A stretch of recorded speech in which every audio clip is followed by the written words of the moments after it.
Pansit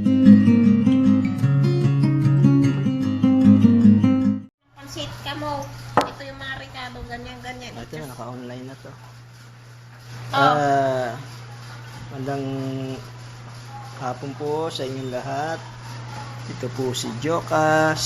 Share ko lang sa inyo to. Pero bago ang lahat, kung hindi ka pa nakasubscribe, please subscribe, click the bell button, and like.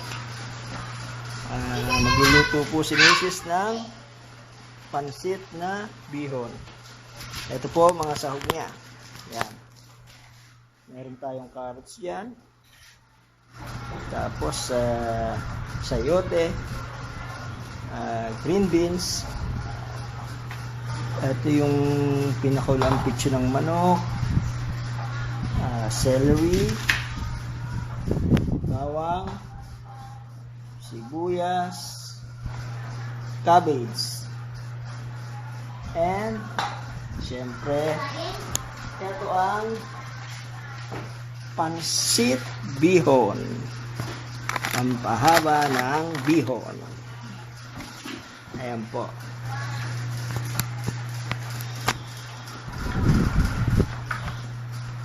Ayan po, toyo, kasama pala yan.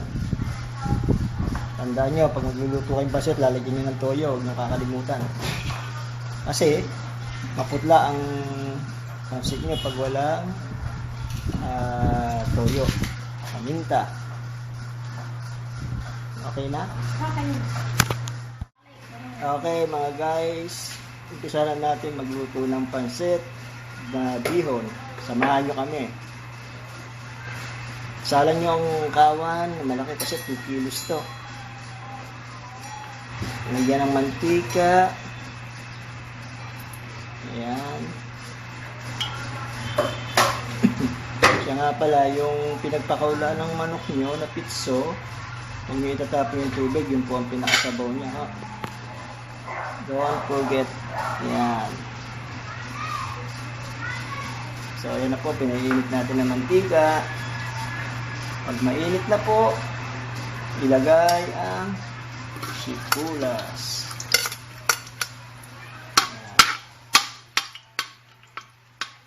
Ito yun, alang mangga.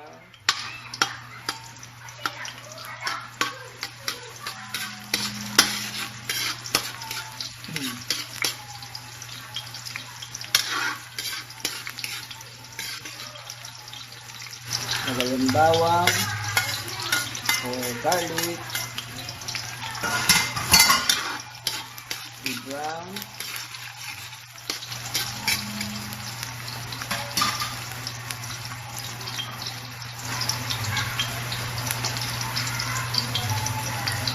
habang nagba-brown,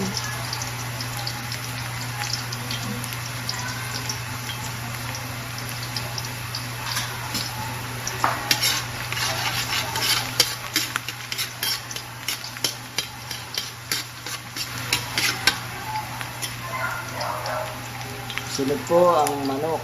Lumay-lumay na boiled chicken breast. Yan.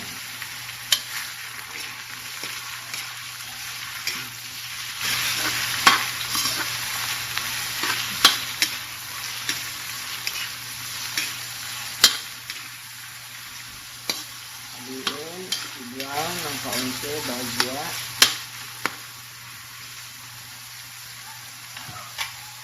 Pag-brown na at nakikisa, lagyan ng toyo. Tansahin nyo lang po yung toyo nyo kung ano sa panlasa nyo saka sa kulay.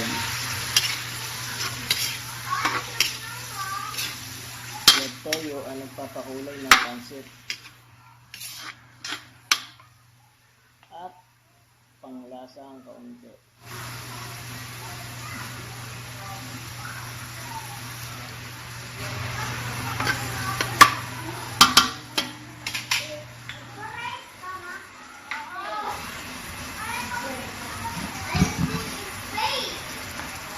Sunod po ang mga gulay. Yan, ilagay natin ang mga gulay. maliban sa repolyo at sa kinchay, sa celery. Takpan po natin hanggang maluto ang gulay. Wait for mga 10 minutes po yan. Lagay natin yung onion. Yung sa akin, nakaano na ako eh. Nakaabot na ako sa... Ito pala, star margarine. Tapos mayroon tayong oyster. Hindi na-approve ba? Yan. Kasi sa context ba? Kailangan tutundin yung policy nila. Lagay natin yung luya. Pag umabot ka ng 50,000 subscribers yan, oo, sa YouTube. Ako meron na akong 1,200. Tapos yung watch time, 4,000. Pag ano na nga eh. Kaya yung review na nila. Yung content. Lagay natin Kasi ano ba, yung inonted ko ano? garlic. Sa Bigo. Yung ang babae. Kasaway yan eh. Matigas ulo. Matigas ulo yan. Ang dami talaga yung movie eh. Kasaway. Subscribe yung mga ano eh. Si ano, umita pa na umita eh. Sila yung, alam mo yung training na ginastos niya, no? Hindi, hindi naman yun. Kumikita pa yun ngayon. Hanggang pinanood yung... Hindi nga na NBA. Dapat may bigas ako dun eh. Sabi lang nila ako, alam na kayo ng araw. Ano nakalabas na yan? Dapat may bigas ako dun eh. Kaya lang ano, binura ng anak ko yung number niya. Parang nga politiko, no? Politika lang. Hindi, may balon niyang maligago pa rin. Senador ang takbo yun. Ginagawa ko na yung tatay nung kapatid ni Mato, si... Pasipiko. Ano nga pala lang? Cedric. Pasipiko. Pacifico. Eh, sabi nga sa mga... Patricio Mago. Ngayon, pinaampun niya ang ipakita si Imelda.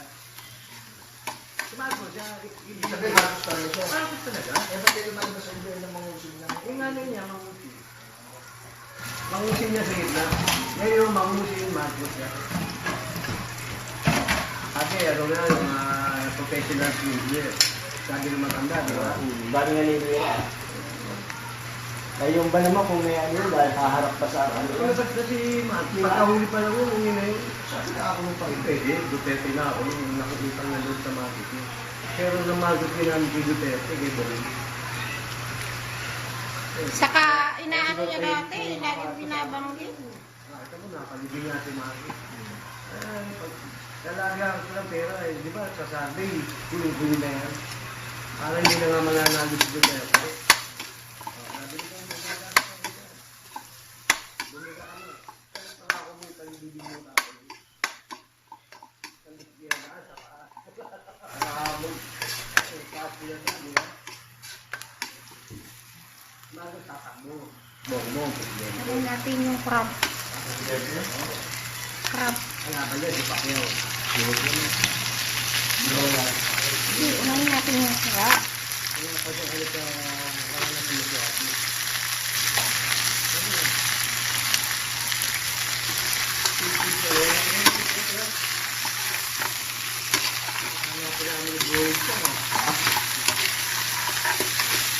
May chicken pa tayo, may piprito pa tayo. Ano po? Birthday nito sa 26 eh. Linggo?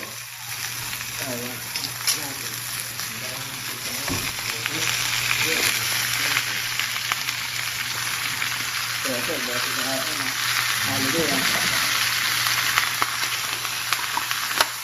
Ano siya, lagay natin sa loob natin yung ating hipon. Ayan. Ayan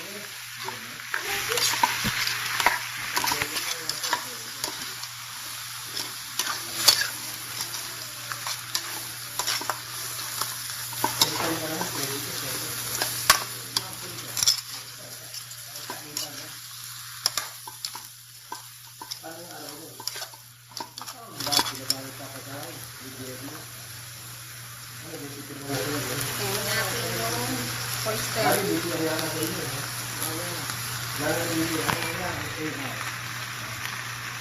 Ikita ka naman. Hindi mo na yan. Tigas mo naman ako. Si Byron ko. I-cut mo. Taga ano yun? Sino nag-studio? Si Joseph. Yung sit-on operator. Yung PPC. Joseph ano? Santo. Ikot ko na. Hindi na kailinan sa mga.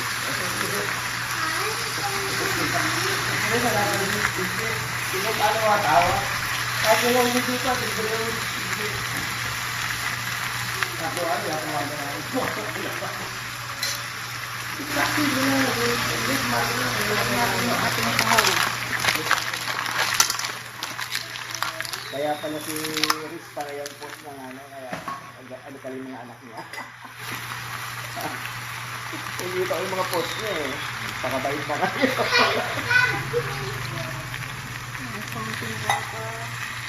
Ito ba natin sa gabi? Tapos takpan natin ng 20 minutes. Ikaw? Oh.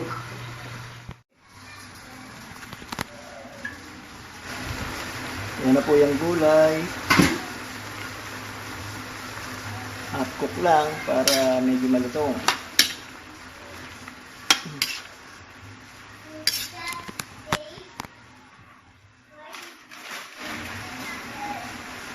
Lagay na po natin ang repolyo.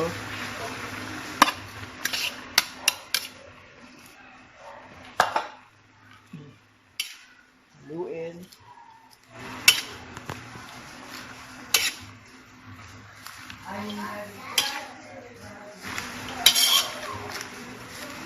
Bango.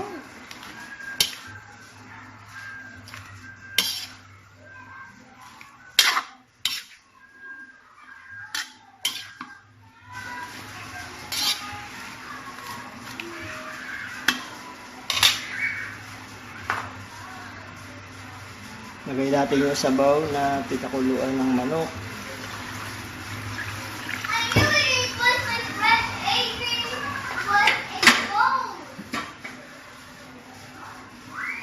Takpan ulit natin. Nanaho natin after 10 minutes. Yan. Yan na itsura niya after 10 minutes.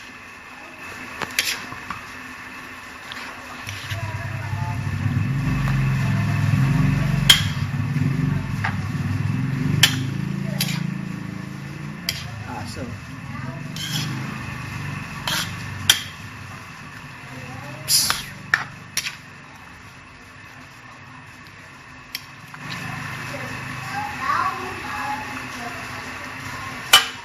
Nagbabawas tayo ng gulay. Na. Wala, isasalang ko na yung ano, pansit. Kasi parang ibabaw mo yung ibang gulay dyan. Tama yan. Maluluto na yan. Tanggalin po natin yung ibang gulay para pang-decorate natin mamaya pag serve na. Para hindi masyadong maluto.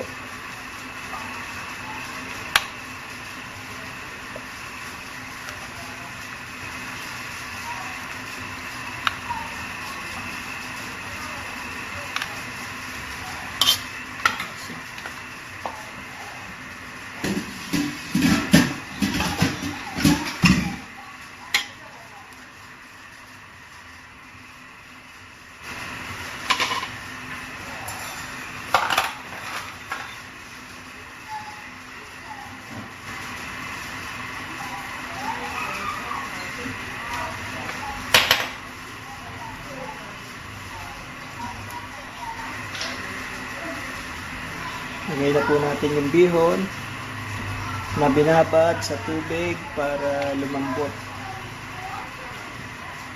Kasi kung hindi ibababad sa tubig yan, Matigas. matigas yan. Hindi magkakasya sa kawali nyo.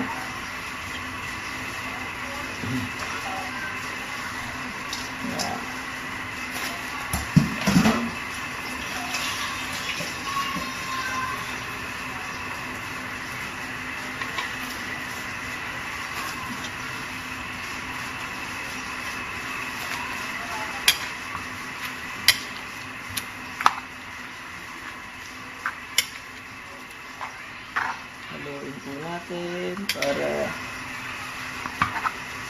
dumikit yung para maluto yung bihon.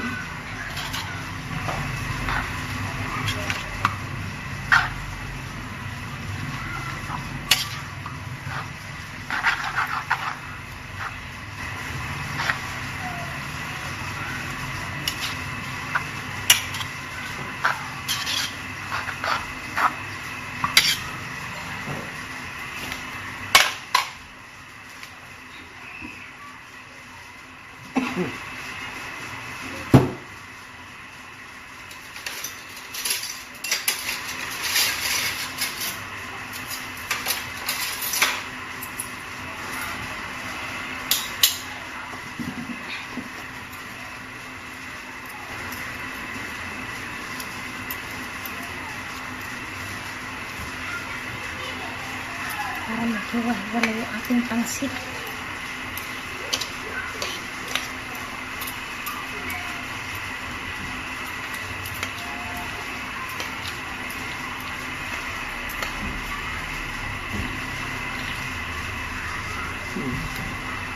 Init na.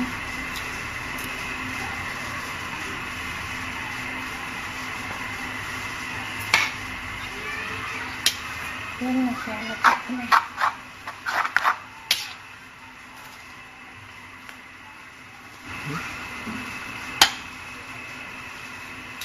Kayaan po natin hanggang maluto yung pansit. So, haluin natin. Lalagay na natin. Dagdagan nyo ng konting tubig kung medyo matigas pa yung bihon. Tansyahin nyo po yung tubig. Ayun po, lagay natin yung celery.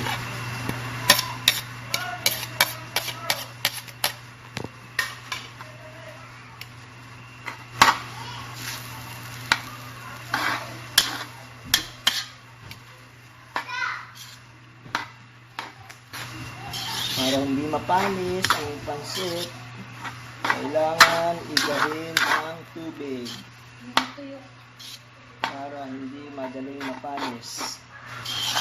tama.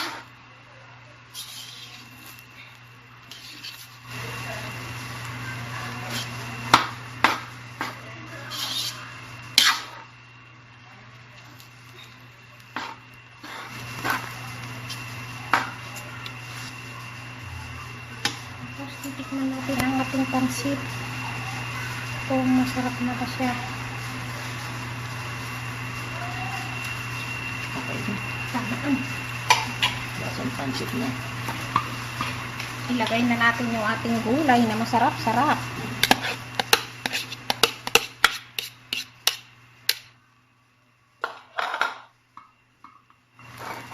Haluin, haluin.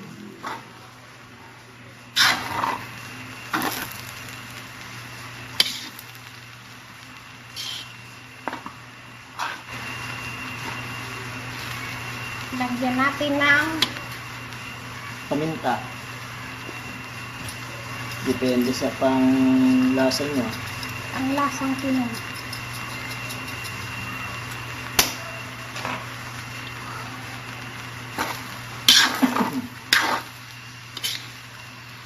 Ito, luto na ang ating pansit. Okay na lahat. Yan, yan na po ang pansit ala kawali. Okay na. Okay na, okay na. Pag naalala yung pamilya, tawag ka lang. Oo. Pag gusto mo talaga, pera, ganun. Maganda rin kahit nasa abog siya.